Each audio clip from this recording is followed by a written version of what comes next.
It's August. It's 85 degrees, humid, hot summer afternoon, and the mountain is out, Mount Rainier. And so if you're from the Pacific Northwest, if you're from Seattle, you know what that means. It's awesome. Beautiful summer day. I'm decked out in my Lycra bike kit. I'm absolutely drenched. I'm soaked. It looks like I've actually been swimming. And really, it's a Thursday. And that can mean only one thing: it is race day.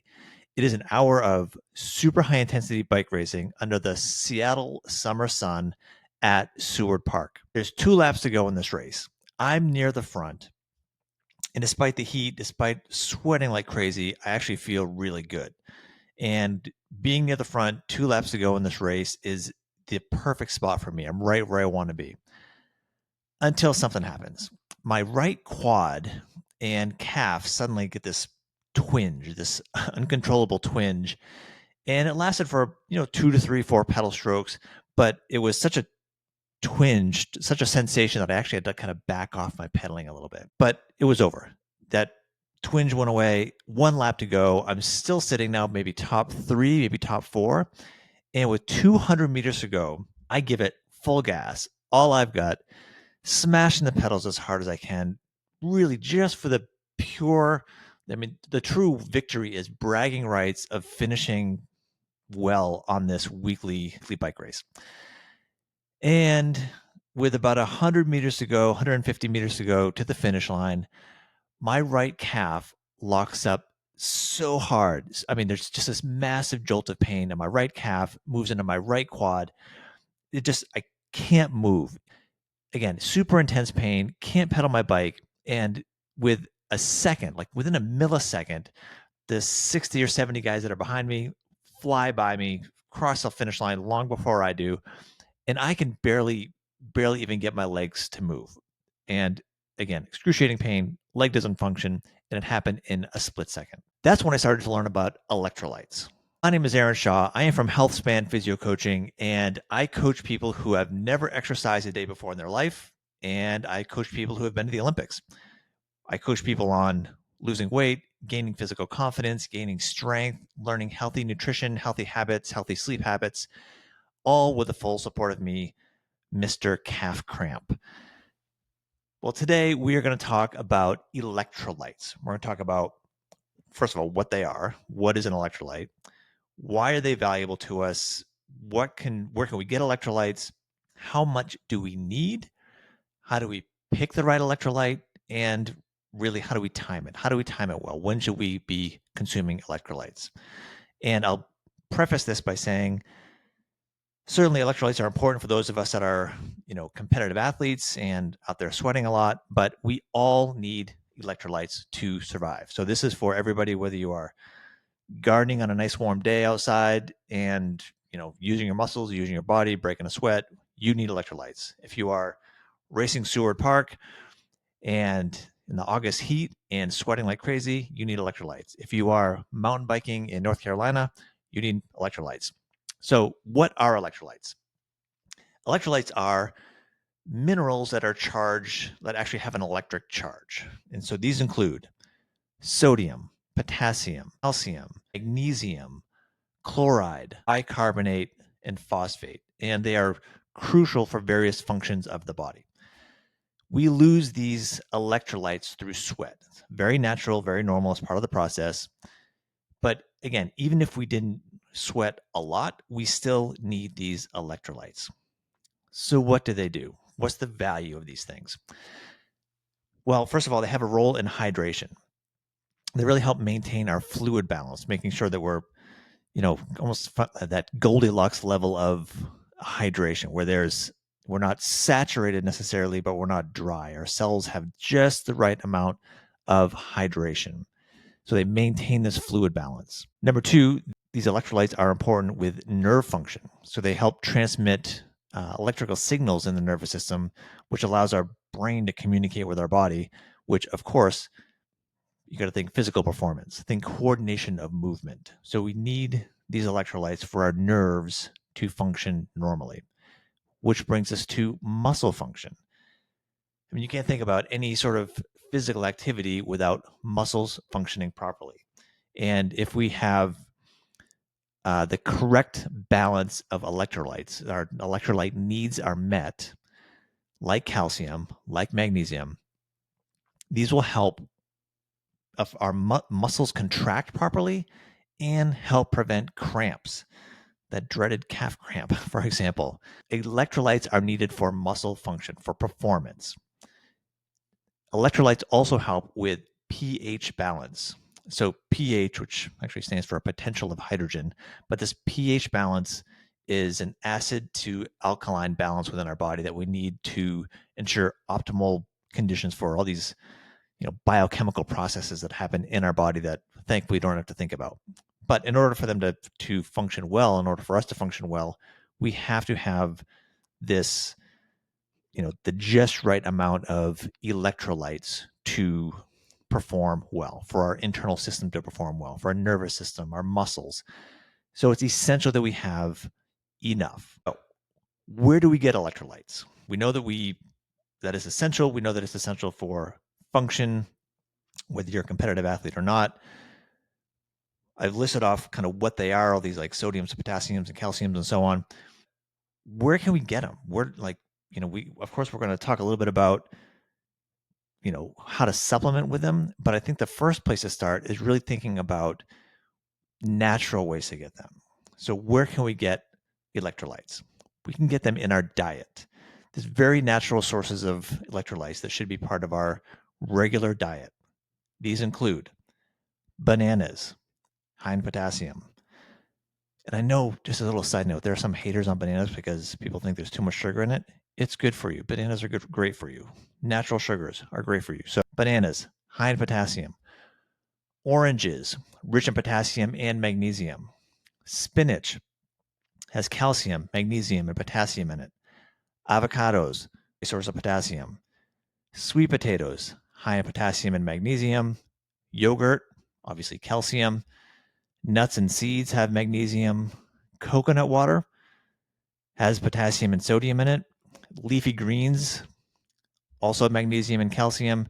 Tomatoes, high in potassium and magnesium. 10 simple things. We got bananas, oranges, spinach, avocados, sweet potatoes, yogurt, nuts and seeds, coconut water, leafy greens, tomatoes. Put those into your diet. Make sure they're in your diet, and that will help give you a nice base of electrolytes for you to function well. Of course, there are supplements, which I'm going to dig into here in a minute. So there are supplements that we can put into our drink mixes, for example, that when needed will give us even additional electrolytes. There's also do-it-yourself electrolytes. So in addition to buying packets, which I have several here in front of me, there are several packets of electrolytes that we can have that we can dump into our drinks. But you can also really, one, save a bunch of money and create your own. So we'll talk about a homemade recipe that you can in your kitchen whip up and get really the same nutritional profile of store bought or internet bought supplements. So it's possible to make it on your own. And really, if you do it on your own, you can probably fine tune and with a little bit of practice, find your sweet spot, like what is just that perfect flavor mix for you. We know we need electrolytes, whether we're exercise or not. We know we can find them in foods. We know they're essential for nerve function and muscle function. But how much do we need? How much of these electrolytes do we need? We'll list off some numbers, and I'll also in the show notes put where these numbers came from so you can kind of cross-reference them. Also in the show notes, I will put references to all the high-value things that I talk about in this and my websites and social media and whatnot. So check out the show notes. It's always going to be packed with information and hyperlinks. So let's dive into the daily electrolyte needs. So these are going to be typical requirements. Think of it as almost like a baseline. And I'm just going to go through what I'll say is like the top 3 or 4 electrolytes. These are ones you're going to find on the back of packages of any sort of electrolyte supplement. Number 1 is going to be sodium, then potassium, calcium, and magnesium. So you can think of these as like the top 4. The typical daily requirements for sodium is going to be a range between 1,500 to 2,300 milligrams. So just to kind of make it for easy remembering, just say 2,000. So sodium, 2,000 milligrams. Potassium, 2,500 to 3,000 milligrams. Calcium, 1,000 milligrams. Magnesium, 300 to 400 milligrams. And of course, we are all different. We all have different needs, but this is a typical daily requirement for people. You could almost say, like, what's a typical hydration need for people? Which, sure, there's going to be an average, but if you are going out if you're going to be out on a hot summer day riding your bike for a couple hours, you're going to need more than like the standards. Same thing with calories. Electrolytes are going to be the exact same.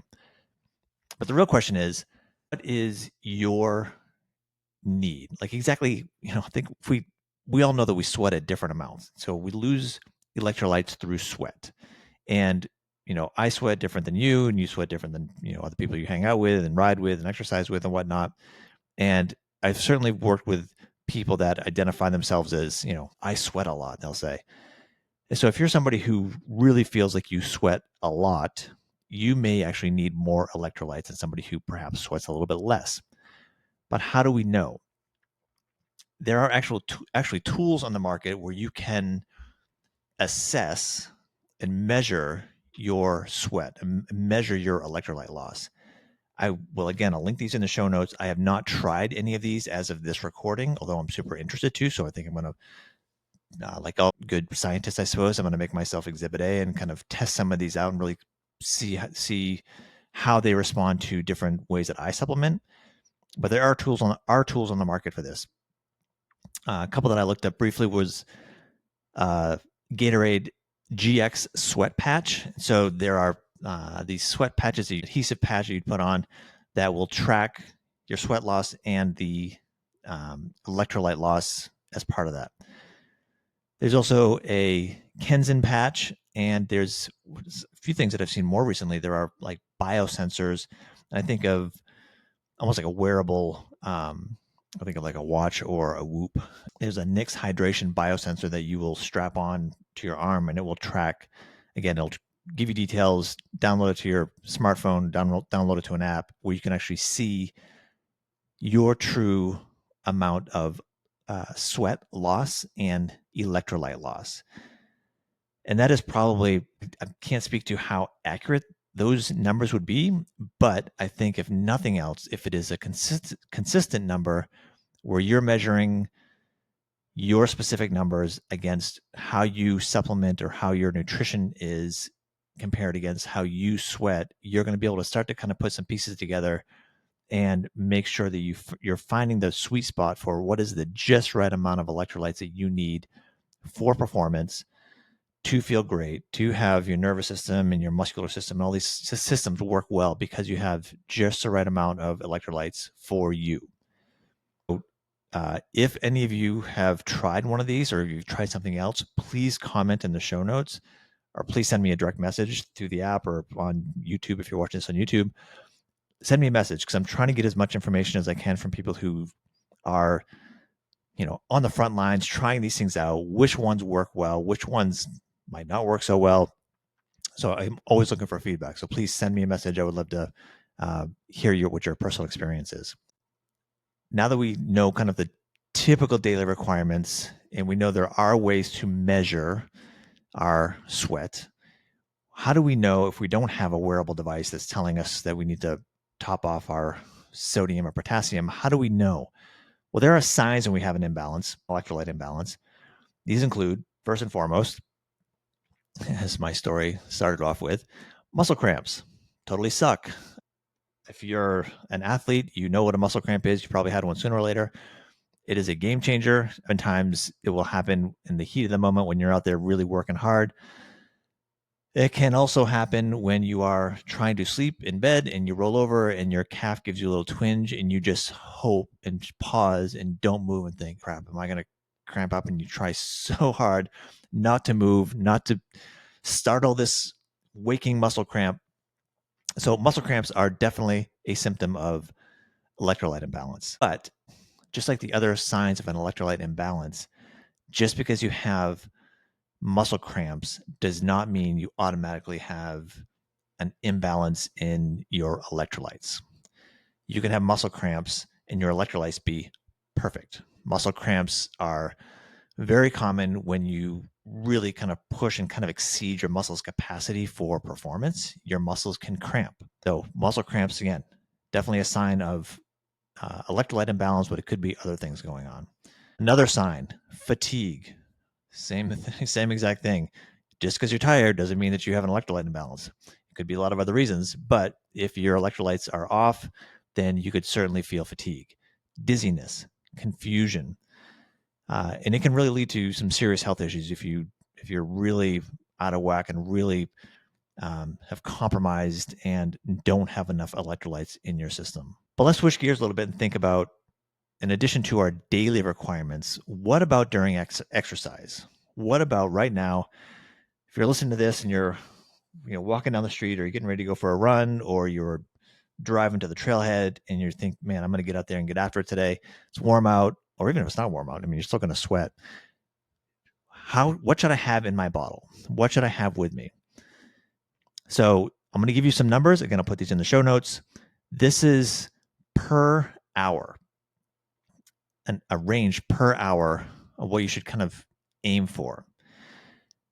Let's start with sodium. 300 to 600 milligrams of sodium per hour of intense exercise. Now, if you don't sweat very much, if you you need to be thinking about, maybe you'd be in the lower end of this, so maybe 300 milligrams of sodium per hour. If you don't sweat very much, if you do sweat a lot, or you're going out someplace where it's really hot, then maybe you're going to bump it up a little bit and go a little bit more towards the 600 milligrams of sodium per hour. Now, with this, you can have too much sodium, which will cause some GI distress. So you can overdo it with electrolytes. Potassium, the range per hour, 100 to 300 milligrams of potassium per hour with intense exercise and intense sweating. You can have too much potassium. This could lead to a condition called hyperkalemia, which affects your heart function. You don't want to mess with that. So keep that in check. And the third one I'll talk about is magnesium. So the numbers for magnesium are a lot lower than sodium and potassium. So we're looking at 25, maybe up to 50 milligrams per hour during intense exercise. If you have too much magnesium, it can lead to diarrhea, which would totally ruin any sort of athletic event you're in, changes the day dramatically, I'm sure. So think of those as ranges, and that's all they are. They're just ranges. So these ranges come from the American College of Sports Medicine, ACSM. There's a bunch of research out there that will give these ranges. And I think that we have to keep in mind that, just like nutrition values, that every single person is different, and our needs are going to be very unique for the activity that we're doing, how our bodies adapted to certain supplements or food. So you're going to be different. But if you use those numbers as just kind of a range, and then you can kind of compare what you're taking in and see if you're within that range. I would say if you're below that range, and if you feel like you're having occasionally some of those symptoms where you're excessively fatigued or really starting to cramp up, that would be a sign to take pause and say, wait a second, like, what's in my bottle? Like, how much am I consuming before, during, and after exercise? Like, am I getting enough? And if not, that's probably compromising your physical capacity, and your cognitive capacity too, for that matter. That would be a chance to take stock of what you're doing and what you can change. So let's talk about choosing the right supplement. There are a lot of supplements out there, and I could do days and days of dissecting each one out. So I'm just going to touch on a couple of them, just to kind of put some numbers out there on what's in a typical packet or a typical serving of readily available, very common supplements. Before talking about those exact numbers, I will say that it's important to make sure that our diet is to go back to those foods that are already, rich in electrolytes, are part of our regular diet. So that'll make sure our electrolyte fuel tank, if you will, already has, a decent amount, half a tank, 3/4 of a tank, just from your daily nutrition. That's perfect. That's awesome. And then we can talk about doing these supplements as icing on the cake, or because of an extraordinary thing you're going to be doing, such as exercising, sweating, especially outside or during really hard efforts. So we want to supplement with something that is has a balance of minerals, ideally minimal added sugar. This is weird, but to kind of think of it as no artificial additives, because I think when we look at some of these ingredients, I mean, we're dealing with, I can't even call it food, right? I mean, these are supplements, but you're going to get a packet in some sort of, or a container, this little plastic container. You're going to take out a cube that's made in some laboratory somewhere, pop it in your water, and then consume it. And yet we're saying like no additional or no artificial additives. It's like, well, it's not even really food that we're consuming. It's like this weird concoction of sodium, potassium, and the things that we need.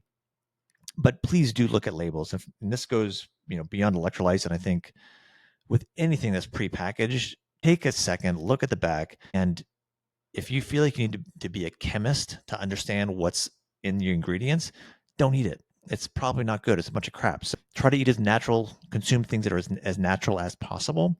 And with these electrolytes, it's pretty easy to spend a couple of bucks, invest in a 3, 4 different brands, look at the back, try them, see what they taste like. How does it work with your palate?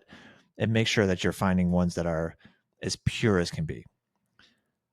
So let's talk about a couple of specific brands. And I'm just going to list off the sodium, potassium, and magnesium content in these. And the reference that we're going to go by is the ideal on what you would need for 1 hour of intense exercise.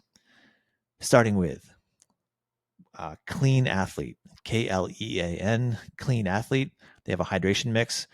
The sodium is 180 per serving, and the sodium per hour, which we talked about earlier, we would want around 300 as a lower part of 300 milligrams of sodium per hour. And so Clean Athlete is a little bit less than that, and this would just be a single serving. Potassium in this would be 70, which is, again, a little bit on the lower side, and magnesium is spot on. Noon, very common, comes in those little plastic cylinders. The Noon has 300 milligrams of sodium, which is, again, hits that mark for what we want to supplement with. 150 for potassium, 25 for magnesium. Those are spot on. Scratch Labs, another one, when I'm kind of been trying a little bit more than usual as of late. 380 milligrams of sodium, that's on point. Calcium also has calcium in this one, and then 50 for both potassium and magnesium. More recently, I'm also kind of starting to experiment with Element, LMNT. There's one that has 1,000 milligrams of sodium. It's on the almost double the maximum recommended hourly intake of sodium. So it is very high in sodium. And with all of these things, unless it comes prepackaged in a drink mix, you can cut it. You can do, portions of it. So you can do half a packet if you want. So Element has 1,000, and this one that I looked up has 1,000 milligrams of sodium. For many people, and certainly for me back when I was cramping like crazy, I'm sure that my body would have loved to have that sodium, but it could be on the higher end, just meaning you may have some GI distress if your body's sensitive to that, because it is such a high dose. It does have 200 milligrams of potassium and 60 of magnesium. So both of those are spot on. So I would say for the Element one, as far as like the balance, it looks like it's good with high sodium. So if you feel like you need a higher sodium need, this may be a good option. And then I went back and looked at something that I've actually kind of poo-pooed for a while, and that is Gatorade. Even though Gatorade is like the OG of supplements, if you will, and drinks, electrolyte drinks. These days Gatorade has several different products out. I compared Gatorade Zero with Gatorade Endurance Formula. Gatorade Zero has very low sodium, potassium, and magnesium on the scheme of things. So if you are going to assume you don't have a sensitivity and you're going to go out and really kind of break a sweat and put yourself out there, I would lean towards the Gatorade, and you're a Gatorade fan, I should say. I would lean toward the Gatorade Endurance Formula. So this has 620 milligrams of sodium, 280 milligrams of potassium, and 10 grams of magnesium. So it is, again, the sodium's on the high side or on the, just a tick over that higher range of sodium.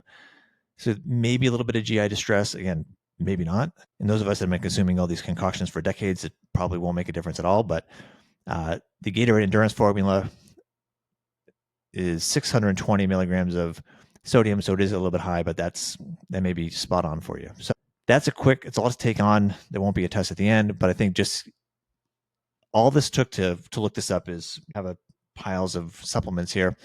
Look at the back. Now that we know kind of what the per hour goalposts are, we can compare to what we're putting in our bottles. And there's a whole lot more brands out there.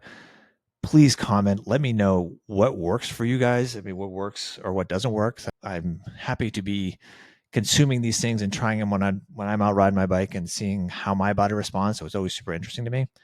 But now let's move on a little bit and think about timing. It's easy to kind of think when you're, out there in the heat, in the activity, doing the thing, that there's a certain amount of electrolytes that we need in the moment.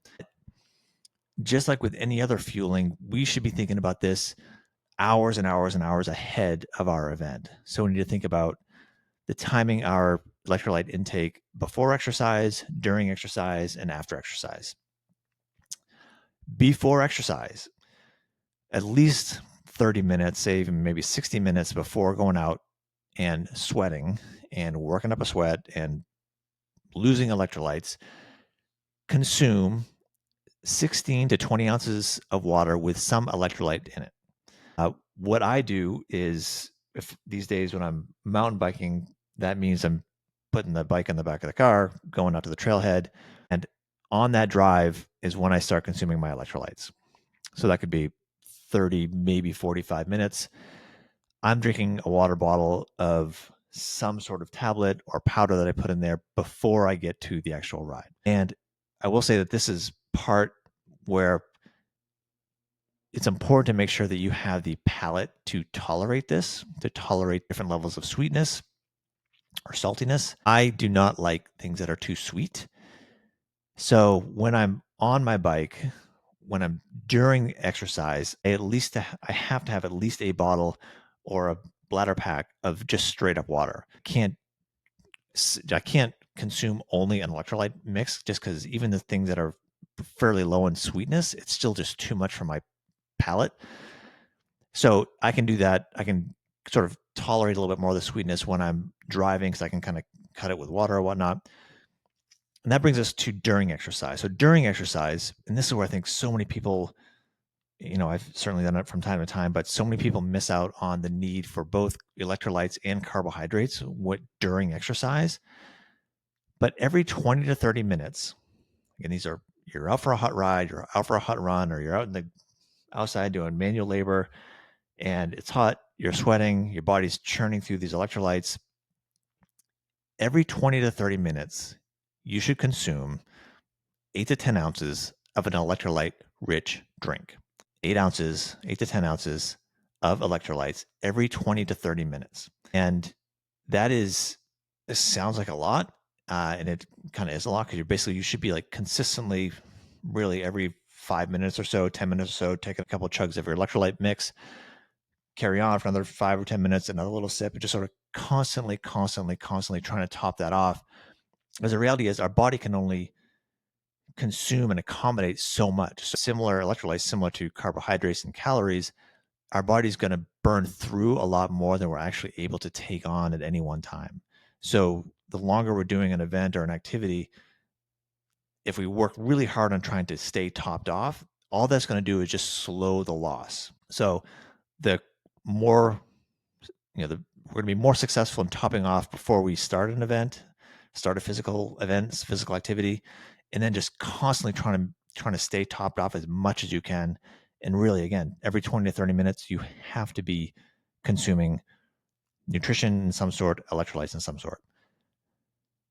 So there's before, there's during, after. So now, again, similar to carbohydrates and calories, we've been burning through things, utilizing our stores, and probably kind of tapped into our stores. And so within 30 minutes after exercise, 8 ounces, 16 ounces, 24 ounces of an electrolyte solution is a great go-to. So there's a ton of recovery drinks out there that include both carbohydrate and electrolytes, which I would advise exploring those as well. And on a separate podcast, I'll dig into some recovery drinks and recovery fuels that are great for making sure that even though the event's over, the sooner you recover and refuel, the quicker your body can heal up from the demands you just placed upon it, and the quicker you can get back out there and do it again. Also, as part of your recovery, post-exercise, foods that are rich in electrolytes. Banana and yogurt, as an example, I suppose, would be there's sugars, there's protein, there's fiber, and the electrolytes that we need.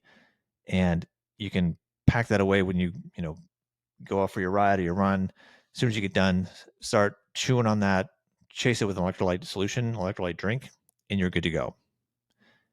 So you've got before, during, and after. That's a lot of information to take in. And I know this is trying to keep this as short and sweet as possible. The punchline of this is you don't want to cramp and you don't want to compromise your physical performance. And you do want to feel good and you do want to feel like you can have energy and at least express as much of your physical potential as possible. And in order to do that, you have to have the right amount of electrolytes in your body to succeed in that. And even before you get to the point where you're cramping and totally bonking and feeling fatigued, there is a performance that will start to be compromised before you hit that sort of like that red light. In my example, like so many examples I have with these things, in my example where my right leg just cramped up like crazy, I didn't go from, being perfectly topped off to zero and suffering in an instant. It was a very slow, gradual process. And ultimately, my performance was being compromised gradually because I didn't control what was completely within my control, which was my electrolyte intake. So we have control over it. So that brings us to the one thing. What is one thing you can do today to extend your health span? Extending your health span means you are healthy, active, and vibrant. And that means not cramping, because you certainly don't feel active and vibrant if your leg is locked up like concrete and feels terrible. So the one thing you can do today in relationship to your performance, your physical ability, is assess your electrolyte habits. Just take pause before your next event, or certainly if you're like me and you have a drawer, a closet full of supplements and things you would maybe toss into your drink before you go for a run or a ride, or even go out and work outside, work in the garden, whatever you're doing. Take pause and assess what you're consuming currently. And once you really kind of see what you're consuming currently, you can tie that into how do you feel. And certainly if you feel like you've been cramping or having suddenly like a zap of energy loss or something like that, you definitely want to look and see if there's a way that you may just be literally, you could be one electrolyte packet away from feeling great, but you don't know until you start tracking these things. Take stock of what you have currently, what you're using currently, and see if it providing you what you need. If it is not, there's a ton of brands out there. Take a look at the labels, see what you're currently kind of regularly consuming. And this goes for your nutrition as well, with like what's in your diet. I talked to like 8 or 10 real food things that should be part of your diet regularly. And if you're not hitting any of those and you're not supplementing with electrolytes and you want to be an athletic and active person, you're probably missing out on your true potential. So the one thing is to simply take stock, look at what your nutrition habits tend to be around your activity, jot it down on a piece of paper. How much does your Noon or your Scratch Lab or your Element, whatever you're consuming, write down what the electrolyte balance is in that and correlate that to how you're feeling. And then play a little bit. Explore, what if you had a little bit more? What if you maybe preloaded a little bit more? Or make sure that you're in your recovery after an event, which I know many people have first, recovery of choice is having a cold pint of beer, which I'm not averse to, but don't do that instead of recovering properly.